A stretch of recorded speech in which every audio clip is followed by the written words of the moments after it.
In this video I'm going to show you how to create a download page. I'm using NView for this demonstration. NView is a free HTML editor which you can download from this website here. And the first thing I'm going to do on this download page is create a table to keep all the contents of the download page in. And the reason I'm going to do that is because if I set it at a fixed width, it means that this web page will look exactly the same on every browser and every screen resolution. So it just keeps it looking a bit neater. So come up here to Table and click on the icon. And I only need one cell in this, so I'm just going to click here. And there we go, it's set up. Now I need to change the attributes, so click once inside the table, come up here to Table and then Table Properties, and you can see here it's got one row and one column, and I don't really want it that wide, so I'm going to make this, let's make it 600 pixels, and I want the table alignment to be center, and I'm going to let the background color show through from the main page. I'm not going to have a different color for that, and I'll have a slight border just to keep it looking neat, so I'll have a border of 1 pixel, and click on Apply and then click OK, and you can see here we now have our table inside the website. Okay, the next thing I'm going to do is save it, and the reason I'm going to save it at such an early stage is because when I put in the images and the links, I want them to be relative to the web page. So by saving it, I can make sure that everything is in the same directory on my hard drive, and it makes it easier to upload it all to the same directory on my web server. So click on the icon here to save, and it's prompting me for a title, so let's give it a title. Let's say thank you for your order, and then click on OK. You get this pop-up window, and I'm going to save it in this folder here, website. It'll automatically call it the same file name as the title. I don't want that. I'm going to rename it. Now you need to make sure that it's difficult for anybody who might be going to hack into your website to find your download page. I'll talk a bit more about this a bit later on, but be imaginative in what you name this page. Don't just simply call it download.html or thankyou.html, because that's just asking for trouble. It'll make it very easy for hackers to find your website, find your download page, and then steal your product. So what I usually do is just give it a random name, a random collection of letters and numbers. So just do that.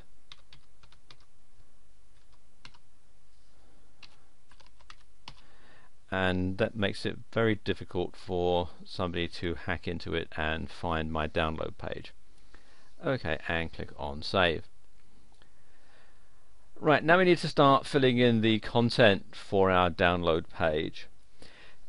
If you sell a product and you're using a third-party credit card processor, it's a good idea to fill in some information about what's going to show up in your customer's credit card statement, so they don't think, oh, hang on a minute, I don't recognize this charge, and get onto the credit card company and complain, and they'll have that as a charge back, and that'll count against you.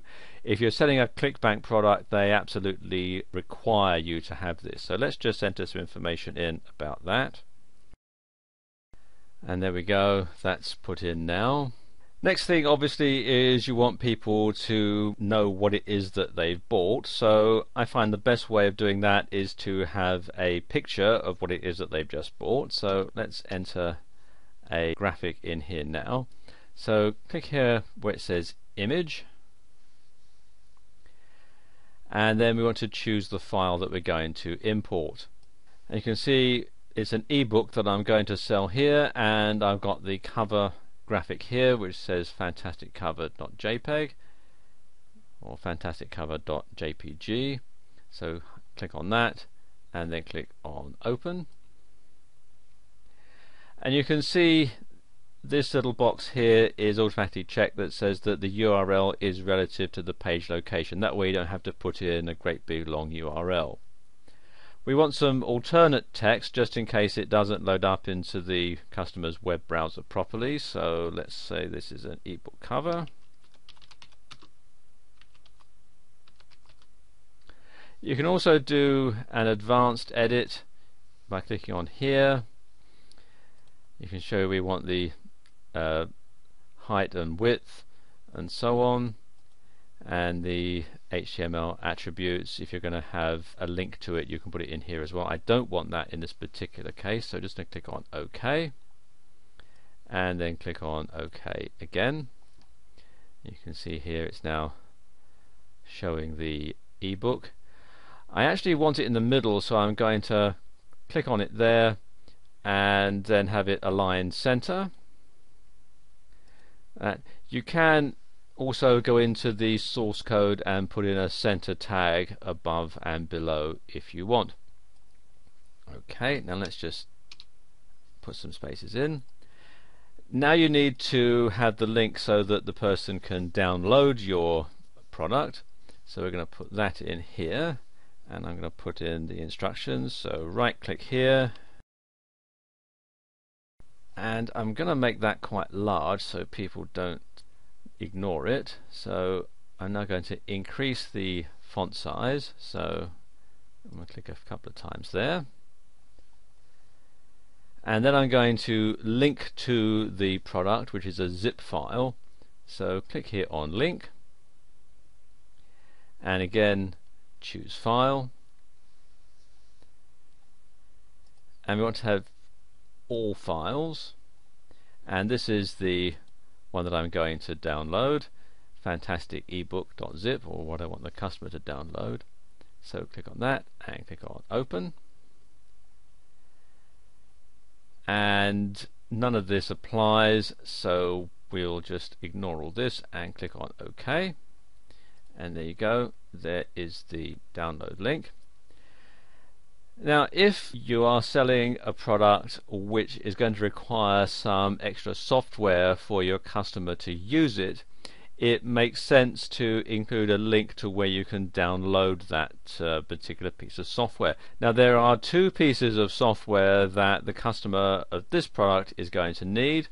One is Zip to unzip the file, and the other is Adobe Acrobat Reader to access the PDF file that's inside. So I'll put in a couple of links to those.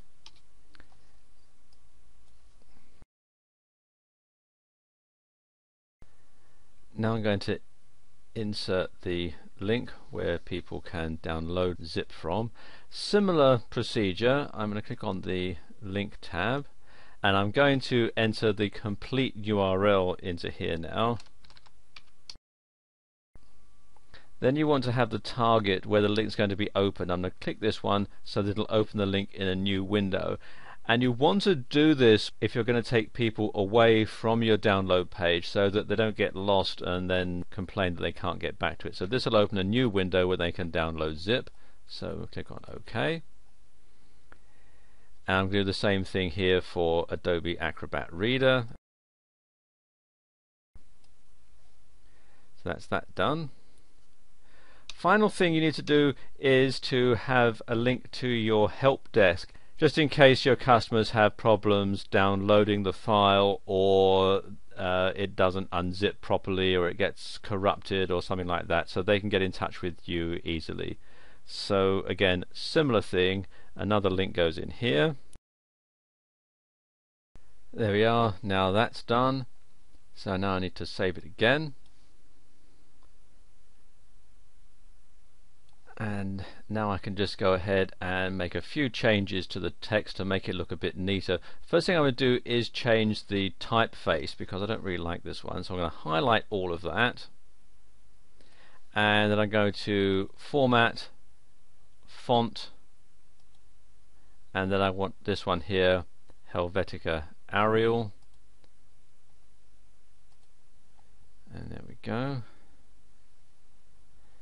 You can see it's changed the spacing a little bit, so I don't want an orphan on there, so I'm just going to delete where it says from.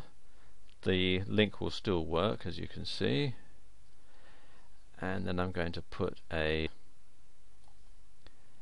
heading here. I'm going to change this and make it the heading, so come here to where it says body text, click on the little arrow, select heading 1, there we go, and it says thank you for your order,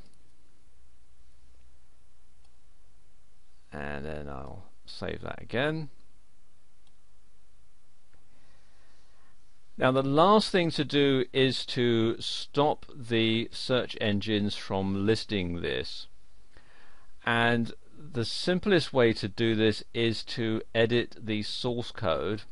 Click here on the source code tab, and up here in the head tag area you want to put a meta tag for the robots. So we type here left arrow meta space name equals quotes robots close quote space content equals quotes no follow, no archive, no index, close quotes, right arrow, and then another meta tag which is revisit, so meta name equals revisit, content equals never, and then close the tag. And what this is doing is it's telling Google and the other search engine spiders that you don't want this particular page indexed in the Google index, you don't want it archived in the Google archive, you don't want any links that are on it followed, and basically after you've been to this page, robot, don't come back. So there you go, and save that as well. There are other precautions that you can take to stop your download from being stolen, or to stop your download page from being found and hacked into. You can upload it into a password protected directory on your website, or you could use a third-party program like DLGuard to safeguard your download. So there we go, that's how you create a download page in EnView.